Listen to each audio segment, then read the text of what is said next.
नमस्कार दोस्तों, मेरा नाम है मदन मोहन। साथियों, आज जिस मुद्दे पर अभी मैं बात करने वाला हूं, दरअसल उस मुद्दे से भारत के ज़्यादातर हिस्सों के जो बेरोजगार हैं उन्हें कोई फर्क नहीं पड़ता, क्योंकि आज जिसे हम बेरोजगार कह रहे हैं, जब मौका आता है चुनाव का, तब वही बेरोजगार धंधेबाज बनकर, राजनीतिक पार्टियों की कठपुतली बनकर हम जैसे लोगों को आईना दिखा रहे होते हैं। उन्हें उस वक्त अपनी जातियां और उसके धर्म दिखाई देते हैं, जिस वक्त उसे अपने लिए, अपने आने वाले भविष्य के लिए सोचने की जिम्मेदारी होती है, एक जिम्मेदार सरकार चुनने की जिम्मेदारी होती है। उस वक्त वह धर्मोन्माद में व्याकुल रहता है और अपना तो क्या ही कहिए, बल्कि अपने राज्य और राष्ट्र का बेड़ा गर्क कर रहा होता है। लेकिन दोस्तों, सरकार बहादुर से जब संसद के अंदर इस बाबत सवाल पूछा गया कि आप बेरोजगार युवाओं को, खास करके उन युवाओं को जो पिछले कई सालों से सेना में भर्ती के लिए दिन रात प्रैक्टिस कर रहे हैं, मेहनत कर रहे हैं, उनकी भर्ती कब निकालेंगे। और हैरान तो तब होइएगा जब आप संसद में सत्ताधारी पार्टी बीजेपी के नेताओं के जवाब सुनिएगा। बहरहाल साथियों, कल संसद में इस मामले पर क्या बातचीत हुई, क्या सवाल जवाब हुआ, उसके बारे में बताता हूं और फिर बाकी की बातें बाद में करेंगे। दरअसल दोस्तों, भारतीय सेना में भर्ती को लेकर बवाल मचा हुआ है। संसद में भी इसे लेकर विपक्ष सरकार पर हमलावर रहा। सोमवार को राज्यसभा में एक सवाल के उत्तर में बोलते हुए रक्षा राज्य मंत्री अजय भट्ट ने कहा कि भारतीय सेना में भर्ती मुख्य रूप से कोविड-19 महामारी के प्रसार को रोकने के लिए स्थगित की गई है। उन्होंने कहा कि भले ही कोरोना वायरस संक्रमण धीमा हो गया है, लेकिन यह अभी खत्म नहीं हुआ है। भारतीय सेना में भर्ती के लिए युवाओं की बड़ी भीड़ आती है। इस उद्देश्य के लिए बड़े भर्ती मेलों का आयोजन नहीं किया जा रहा है। यही नहीं दोस्तों, अजय भट्ट ने यह भी कहा कि सरकार ने इसे रोका नहीं है।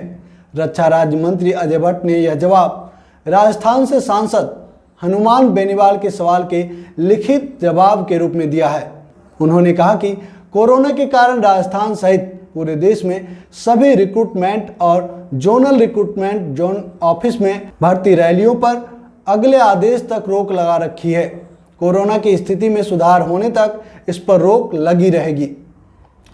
दोस्तों, आप सबने कारण जाना कि क्यों सेना में भर्ती रोकी गई है। अब मैं एक दूसरी तस्वीर आपको दिखाता हूं। जरा इस तस्वीर को गौर से देखिए और पढ़ने की कोशिश कीजिए।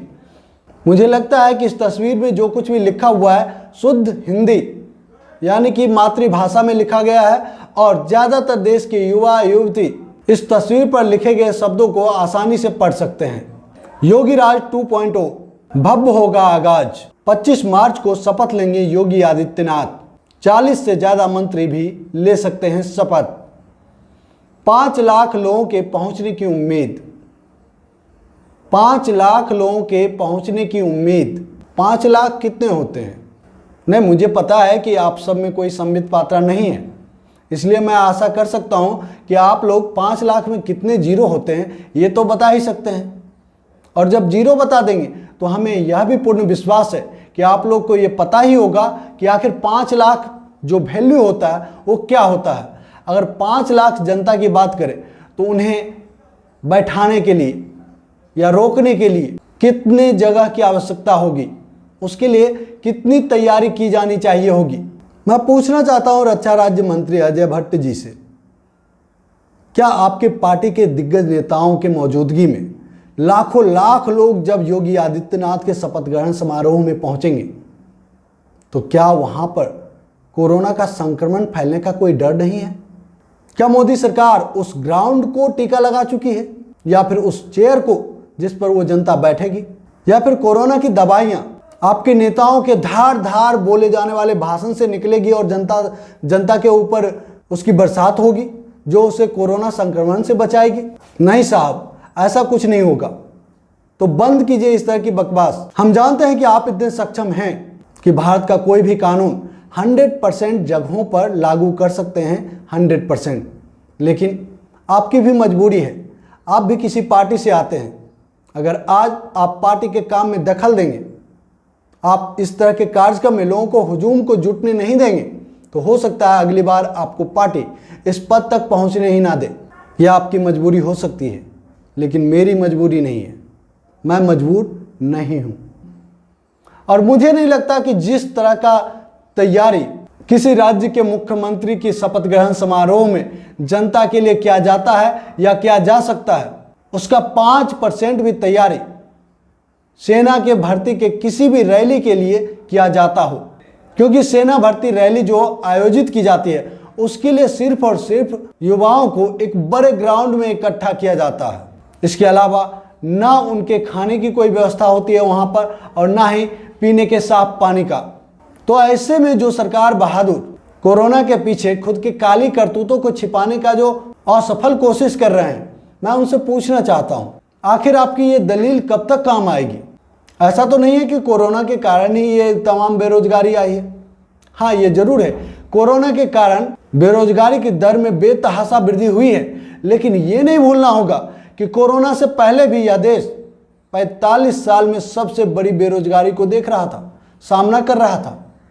ऐसे में आपने कोरोना से पहले उस बेरोजगारी को दूर करने के लिए क्या उपाय किए? दोस्तों, मैं आपको बताऊं कि सरकार बहादुर ने कोई तैयारी नहीं की। तैयारी की भी तो कंपनियों को बंद करने के, छोटे और मझौले व्यापारियों को बर्बाद करने के। आप सबको पता है कि जिस तरीके से कोरोना के कारण सरकार ने अचानक से लॉकडाउन का ऐलान कर दिया, इतना सख्त लॉकडाउन, देश के तमाम मैन्युफैक्चरिंग यूनिट बंद हो गए, जो आज भी अपने पुराने गति से 50% गति भी नहीं प्राप्त कर सकी है। आप सबको पता है सबसे ज़्यादा अगर कहीं रोजगार है तो वो है मैन्युफैक्चरिंग सेक्टर में, और जब वही ध्वस्त हो चुका है तो फिर वो रोजगार कहाँ से देंगे?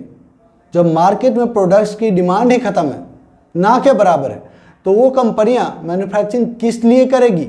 आज लोगों के हाथ में पैसे नहीं है। क्या सिर्फ 5 केजी आटा दाल चावल दे देने से घर चल जाएगा?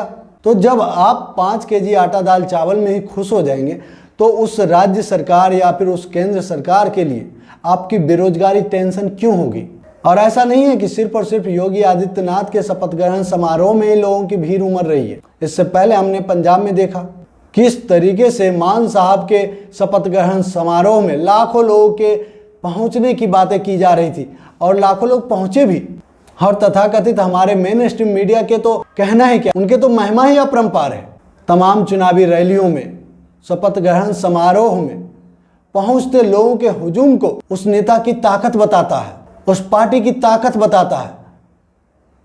अरे बेशर्मो, चुल्लू भर पानी में डूब मरो, ये तुम्हारे देश की बेरोजगारी है। ये भीड़ हमारे देश के मुंह पर गाली है। आज लोग कितने बेरोजगार हैं कि इन राजनेताओं के ताजपोशी में अपना वक्त जाया कर रहे हैं। अगर इनके पास काम होता तो क्या ये अपने बीवी बच्चों के लिए रोजी रोटी का जुगाड़ नहीं करते? उसके लिए काम नहीं करते?